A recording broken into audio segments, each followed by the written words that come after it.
Ще раз вітаю, дякую, що залишаєтесь з телеканалом ЮА Крим. В студії з вами ведуча Лариса Волошина. Це тема дня. А говорити ми сьогодні будемо ось про які події.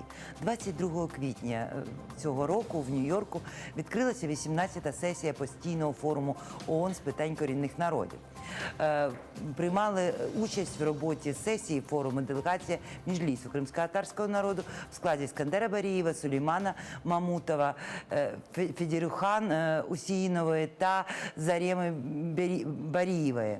У Нью-Йорку до складу делегації також увійшли представники Меджлісу кримськотатарського народу в США, член Верховної Ради Всесвітнього конгресу кримських татар Айпа Бек'япі. Форум продовжився до початку травня. Більш докладно про те, які питання обговорювалися на цьому форумі і на чому наполягала українська делегація, ми поговоримо з нашими гостями. У нас в студії Різа Шевкіїв, член Меджлісу кримськотатарського народу, і Сінавер Кадиров, координатор комітету справ кримськотатарського народу. Вітаю вас, панове. Скажіть, будь ласка, от такі форуми, наскільки вони взагалі актуальні в сучасному світі, коли світ, крім великого занепокоєння, нічого, в принципі, протиставити тому геноциду, етноциду, який зараз відбувається в Криму, і не може? Я думаю, что этот форум своевременный и очень обязательный, и участие делегации Меджлиса, оно актуально и своевременно. Дело в том, что сегодня защита прав коренных народов приобрело актуальность в мировом масштабе, и этому международное содружество уделяет достаточно высокое внимание. И наша делегация, участвуя в этой работе, вот я слушал доклад Искандера Бариева, смотрел их материалы, и они очень актуальны на сегодняшний день. То есть там поднимаются все те вопросы, которыми обеспокоен не только крымско-татарский народ, проживающий в Крыму. Этим обеспечен и за пределами Крыма, на территории Украины. Этим обеспокоено и Европейское Содружество, и в том числе далеко дальше до Америки, так как уже поднимаясь этот форум проводится в Америке, это говорит о многом. Пане Сінавер, я теж дивилася виступ Іскандера Барієва, і він, зокрема, коли він описує те, що відбувається в Криму, він посилається на порушення декларації. Він говорить про те, зокрема, про такі порушення, як, наприклад, зруйнування ханської мечеті, або обмеження можливості навчатися на рідній мові кримськотатарській. Там багато чого. І про відселення. І от в мене складається враження, що от посилаючись на конвенції міжнародні, на декларації, це звучить дуже переконливо, але Україна не ратифікувала до кінця документи про права корінних народів, і закону про корінні народи досі нема. От на ваш погляд, чи не є в цьому якась така невизначеність? Я все-таки отвечаю на ваш вопрос, начну с того момента, что действительно вопрос прав коренных народов достаточно острый и актуальный в целом для мира. И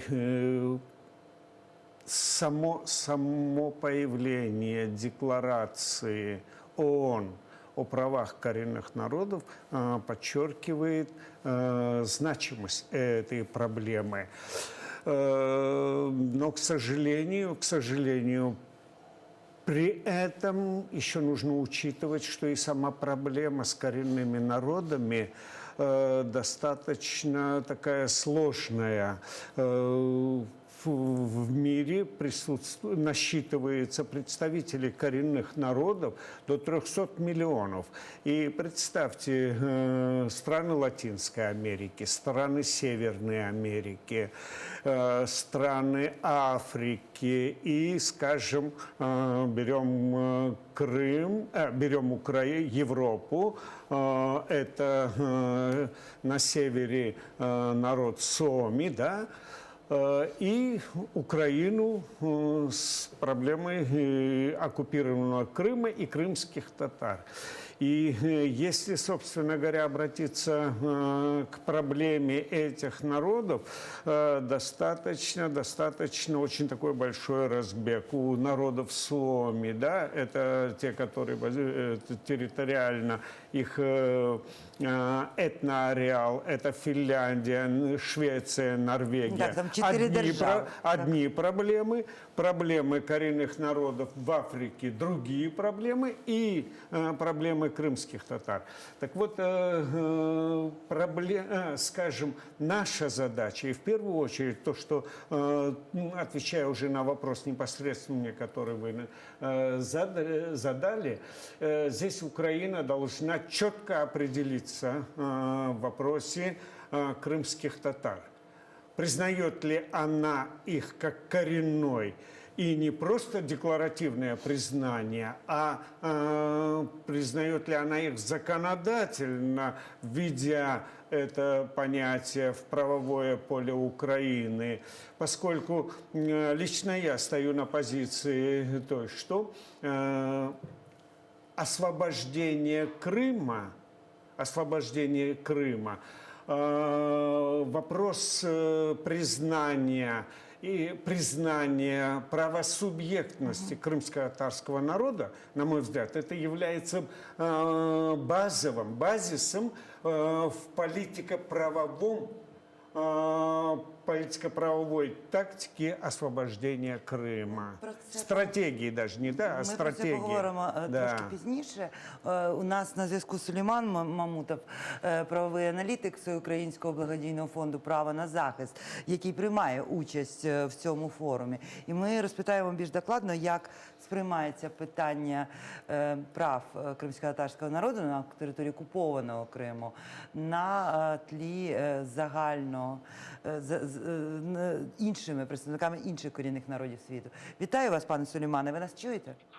Вітаю вас. Добрий день або вечір. Я, по-перше, хотів би сказати, що я представляю не благодійний фонд «Право на захист», а Меджліс кримськотатарського народу на форумі, який проводиться цього і наступного тижня, постійний форум про корінні народи.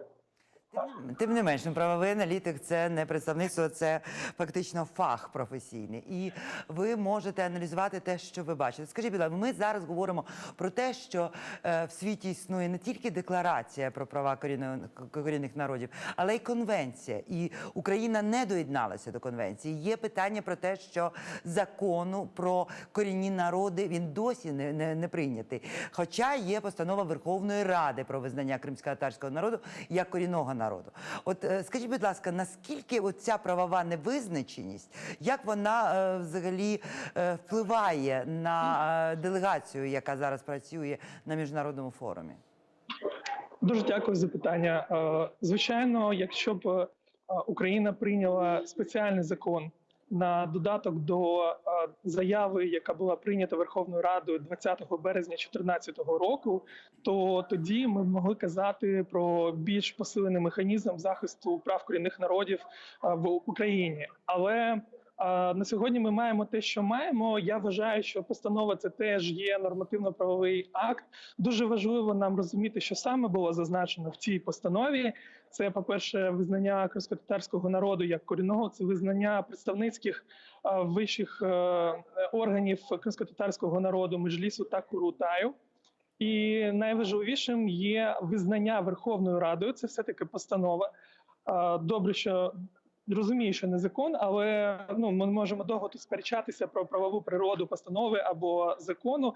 Маємо те, що маємо. В цій постанові чітко вказано, що кримськотатарський народ є корінним, і те, що Україна визнає права на самовизначення кримськотатарського народу в складі української держави. Ми працюємо з тим, ми посилаємося на це посилаємося не тільки ми, як представники Меджлісу кримськотатарського народу, на це також посилається постійна місія України в Організації Об'єднаних Націй, тому що це все-таки є частина національного законодавства. Отже, звичайно, було б непогано унормувати більш детально, але є визнання Україною і є приєднання до декларації. З моменту, коли держава висловлює свою підтримку, декларація, особисто я як юрист-міжнародник, сприймаю це так, якщо держава, вона визнає весь перелік прав і сенс цих прав, їх зміст, який викладений в цій декларації. Пане Сулеймане, питання по виступу. Я читала уважно виступ Ескандера Барієва. Він говорив про низку порушень на території Криму, в тому числі і про незаконний призов, про зникнення, про заборону на релігійні обряди, про заборону на навчання або несприяння навчанню на кримськотатарській мові. Багато чого. Як це чує тими делегаціями, які ви спостерігаєте в залі, а особливо, як це обговорюється в кулуарах і чи обговорюється взагалі? Розумієте, тут близько 800 делегатів, представників корінних народів, і не тільки кримські татари, звичайно, представлені, і не тільки у кримських татар є дуже серйозні проблеми із порушенням їхніх колективних, зокрема, прав і індивідуальних прав. Тобто я не беруся оцінювати вплив, він є, звичайно, від цього виступу, але так, щодо кулуарів і щодо того, як це сприймається, ну, зовсім по-різному, тому що є певна, як би мовити сказати так, є певні країни, які підтримують нас, є певні корінні народи, які розуміють нашу ситуацію, є корінні народи, які або просто не знають про нашу ситуацію, або вони відкрито не розуміють, про що йдеться. Тому що Росія забезпечила дуже серйозне представництво корінних народів, які це представництво, як на мене, на мою суб'єктивну думку, воно контролюється. І коли ви маєте там, не знаю, на день по 10 виступів про те, як добре живеться корінним народом на території Російської Федерації, і 2 виступи про те, як грубо порушуються права корінного народу на тимчасово окупованій території, тобто деякі не розуміють і думають, як так може бути. Тобто тут представлені дуже дуже різні позиції, і звичайно дуже важливо не загубитися от в цьому потоці доповідей, тому і зустрічі, двосторонні зустрічі мають дуже сильний вплив. Ще на останнє питання, яке я хотіла задати вже по тому, що ви зараз сказали. Так, дійсно, в Росії велика кількість корінних народів, але ми розуміємо, що проблема взагалі корінних народів на території Російської Федерації і те, що представляють делегації, це різні речі. Чи були спроби представників неформальних, представників, які є зараз, наприклад, витиснутими з російського правового поля або навіть за межі Російської Федерації, представити факти справжнього життя корінних народів як півночі, так і, наприклад, корінних народів інших територій Російської Федерації? Чи були якісь такі колізії? Так, що цікаво, саме цього року, на відміну від минулого року, було досить багато виступів делегацій корінних народів, які представляють корінні народи, які проживають в Росії, і які не були настільки лояльними, як виступи інших тобто інших представників.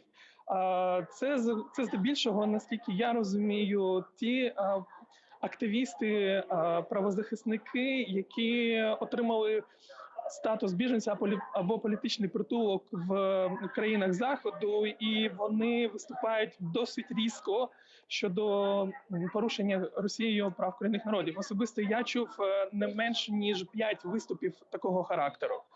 І це теж дуже допомагає, звичайно, показати справжню ситуацію і донести ту картину, яка є насправді, а не ту, яку намагається намалювати Росія.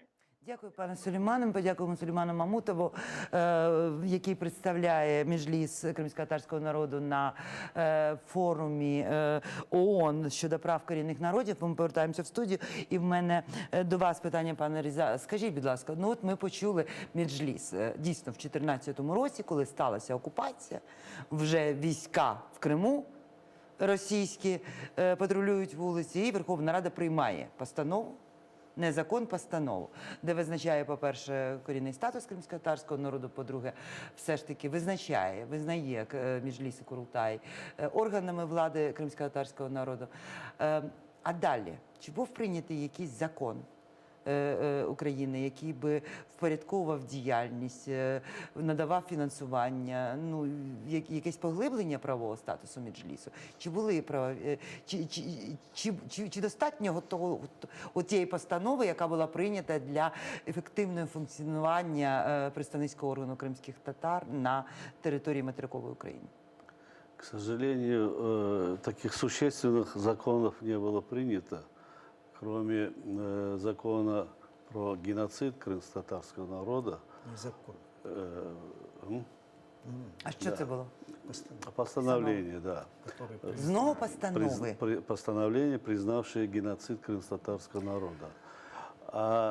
Мы работали, но пока они не провели этот закон о коренных народах. Это вопрос стоит уже давно, несколько лет назад начали эту работу, и проект его был готов, вот, который был подготовлен в стенах Меджлиса. Однако он не прошел пока, и есть достаточно еще других законов. Мы ожидали от Украины за этот период, особенно в самом начале. Мы даже не допускали мысли, что нам будет отказано в предоставлении национально-территориальной автономии в Крыму, который был под оккупацией российского агрессора. Однако мы до сих пор не дождались, и президент Порошенко, ну, нормально относящийся к нашему народу, обещавший это, ну, к сожалению, да, это не прошел этот закон, и на законодательном уровне мы это не получили. Вот, вы знаете, чтобы освободить Крым, одним из рычагов воздействия на агрессора был бы закон об национально-территориальной автономии коренного народа. Это бы позволило международному сообществу иметь дополнительный рычаг воздействия на агрессора с целью защиты коренного народа, которому Украина предоставила статус автономной республики, и как бы мировое сообщество было обязано еще больше принять меры, чтобы защитить эту автономию, которая предоставлена Украиной. Ну, пока мы его не дождались, но борьба будет продолжаться, конечно. Ну, ви ж, напевно, читали відповіді ще тоді кандидата Володимира Зеленського на лист Мустафи Джемілєва. На ваш погляд, чи там була обіцянка продовжити шлях на створення автономії? Вы знаете, меня как-то меньше сейчас волнует этот момент. Важно, на мой взгляд, важно то, что вы вообще подняли этот вопрос, насколько Украина присоединилась, в общем-то, признала эту декларацию, поскольку если эта процедура она прошла действительно вот в соответствии со всеми теми юридическими нюансами, которые предусматривает, да, то по сути, даже не надо было, может быть, отдельного закона, а может быть и нужен был, это не столь важно, само законодательство должно было уже подвергнуться тем изменениям, которые, в общем-то, оговаривает сама декларация. Ну, тут ми маємо пояснити нашим глядачам, що говорить міжнародне право про права корінних народів. Це, по-перше, неможливість на території проживання корінних народів розміщувати військові бази, проводити військові навчання, видобувати корисні, влаштовувати корисні копальні, тобто змінювати будь-який статус території без згоди корінного народу. Фактично, от визнання, апеляція до міжнародних конвенцій і декларацій, вона поставила би під сумнів всі балачки Російської Федерації про нібито референдум, який там пройшов. Тому що тільки кримсько-татарський народ може визначати, де є Крим, а кримсько-татарський народ визначається, що Крим є Україна. Тому це дуже важливе уточнення. Чому це важливо? Панове, скажіть, будь ласка, от Росія заборонила Меджліс і зробила це буквально одразу. Перше, що вона зробила, вона витиснула з Криму Мустафу Джемілєва. Ми пам'ятаємо той момент, коли тисячі людей намагалися прорвати кордони російських прикордонників. Прорвали. Да, прорвали. Але Мустафа Джемілєв просто відмовився входити в Крим, щоб не наражати на небезпеку людей, які просто змили оцих ворожу армію для того, щоб дати можливість йому зайти. Росія забороняє Меджліс, Україна нібито визнає Меджліс. От мені це не зрозуміло. Я розумію, що він визнаний. Але чи визнаний? Тому що таке орган влади? Він має мати повноваження, він має можливість комунікувати з іншими органами влади, він має мати можливість здійснювати цю владу. От питання, Меджліс, ваша комунікація з прокуратурою Автономної Республіки Крим, з центральними органами влади, з регіональними органами влади, який характер вона носить? Чи можете ви чогось вимагати? Это те, которые новообразованы на территории Крыма? Так, безумовно, там На території України. Украины, да. Да. Чи маєте ви владу?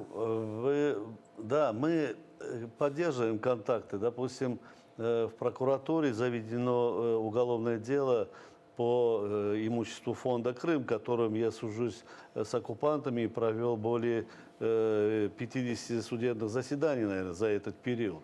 И они открыли тоже этот процесс и как бы оказывают содействие. И я думаю, этот иск появится в государственном масштабе против России. Это один вопрос. Кроме этого, есть и органы полиции, которые и так далее. Но самое интересное и, на мой взгляд, недостаточное то, что представление крымско-татарского народа, коренного народа в этих силовых структурах ничтожно. 1-2 человека. Вот это очень плохо. Мы, когда говорим об освобождении Крыма, и когда здесь на Украине создаются силовые структуры Республики Крым, которые уже работают и приступят после деоккупации на территории уже Крыма, оказываются без участия коренных представителей наших в этих структурах. А это может повториться та же история, которая началась с 1991 года, когда в силовых структурах Крыма наших представителей не было. Очень мало было, в СБУ вообще не было там и так далее. Впоследствии один в конце появился, и то этот. А вот это, ви знаєте, Так, це таке певне витиснення. Слідує. У беспокоит. нас є синхрон Ескандера Барієва, який пояснює, як відбувався заборона Меджлісу в 16-му році на території окупованого Криму, а потім я дам пан Синавір вам прокоментувати владу Меджлісу. Давайте послухаем. В 2016 году Верховный суд России запретил представительный орган крымских татар Меджлис, обвинил его в экстремизме и нарушил право коренного народа на управление представительными институтами. Статьи 5, 18, 19 Декларации. Россия не исполнила промежуточное решение Международного суда ООН об отмене запрета Меджлиса. В отношении членов Меджлиса оккупационная власть проводит системные репрессии. Ну, пане Синавіре, ну от ми чуємо, так, це безумовно, це актуальні факти. Але от я не дарма спитала, кримські татари, в них немає іншого представництва в українській державі, ніж Меджліс кримськотатарського народу і Курултай, визнані Верховною Радою. І от ми говоримо про те, що будь-який орган влади – це ж не громадська організація, він же має мати владу. У нас два представники кримськотатарського народу входять в БПП, але тільки тому, що їм там надали місця. От завтра не нададуть і що? Я хочу зрозуміти от саме про цю владу. Як кримські татари можуть її здійснювати на території материкової України так, щоб все ж таки укріплювати себе? То есть сам ответ лежит на поверхности, да? То, в принципе, в постановлении оговорено, что признают, но фактически этого признания так и не произошло, поскольку действительно в соответствии с декларацией, если руководствоваться декларацией прав коренных народов, Украина уже должна была не просто провозгласить, да, но и признать за меджлисом крымско-татарского народа некий статус, скажем, прогосударственного органа. И в этом случае то, что вы говорите, и отсюда уже проистекали бы уже дальнейшие, да, шаги, и содержание его, и полномочия его, и так далее, и так далее. Но поскольку всего этого не произошло, этого нет. К сожалению, все зависло на уровне принятия того постановления, а дальнейших шагов для того, чтобы руководствуясь этим постановлением, скажем, принять следующий юридический акт, как закон, либо, скажем, просто закон о коренных народах, либо закон о статусе крымско-татарского народа, либо закон о статусе, скажем, меджлиса крымско-татарского народа. Это не имеет значения. Но это было бы уже, скажем, інститут, правовий інститут. У нас вчора буквально сталася подія грандіозна з точки зору творення української держави. Це прийняття закону про державну мову. Ну, я була на мітингі під Верховною Радою, і я там бачила Ахтема Чийгоза.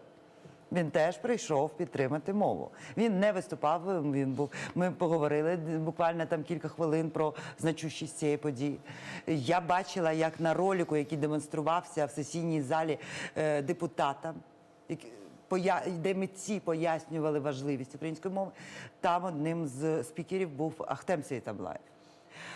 Ми знаємо, що цей закон про державну мову, але нам вже пообіцяли, В'ячеслав Кириленко пообіцяв, це віце-прем'єр-міністр України, про те, що буде прийняти закони про мови корінних народів і меншин. І знову ми говоримо про те, що закону про корінні народи нема. Скажіть, будь ласка, от це дуже хвилює українців Криму, які говорять, а що буде з українцями, з українською мовою в кримсько-татарському Криму? Я знаю, що були певні напрацювання змін до Конституції. От скажіть, будь ласка, в кримсько-татарському Криму, в тій автономії кримсько-татарській, який статус української мови передбачався? Статус после деоккупации, вы имеете в виду? Да. Он будет также государственным. Украинский язык в Крыму будет государственным, но наряду с ним крымско-татарский язык будет иметь аналогичный статус, я его не знаю сейчас как назвать, второй государственный или еще какое-то название, который будет функционировать, потому что, почему, чтобы он функционировал наряду с государственным, чтобы наш язык находится на грани исчезновения и занесен в Красную книгу ЮНЕСКО. И лишь таким способом мы сможем сохранить свой язык в этой республике, защитить его от исчезновения. Вот. И... Вы знаете, Буквально пару слов. я считаю, немножко сама постановка этого вопроса вот в такой вот форме, она некорректна. По одной простой причине. Вы извините. Буквально хвилина. Да, вы извините. Мы ведь говорим о том, что Крым – Украина, да? И на территории всей Украины основной закон – это Конституция Украины, в которой буквально вбито, да, красными или, хотите, золотыми буквами государственная мова – это украинская мова.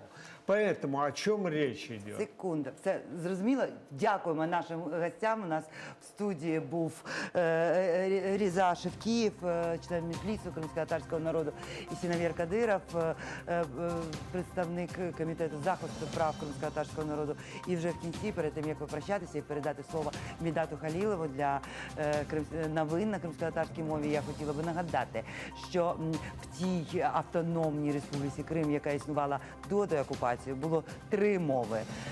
Не зрозуміло, яким статусом. Українська, російська, кримськотатарська, але принаймні ми всі пам'ятаємо, що все відбувалося, вся робота, все функціонувало на російській мові. Так от, в тих змінах, які запропонували Меджліс кримськотатарського народу до Конституції, до 10 статті, є тільки 2 мови – державна, українська і кримськотатарська, як мова, яка потребує захисту, як мова регіональна, яка має, безумовно, відроджуватися на території Криму. Ну що ж, на цьому я з вами прощаюся. В студії з вами була Лариса Волошина. Для того, щоб завжди бути в курсі подій, підписуйтесь на нашу сторіночку в Фейсбуці. На все добре.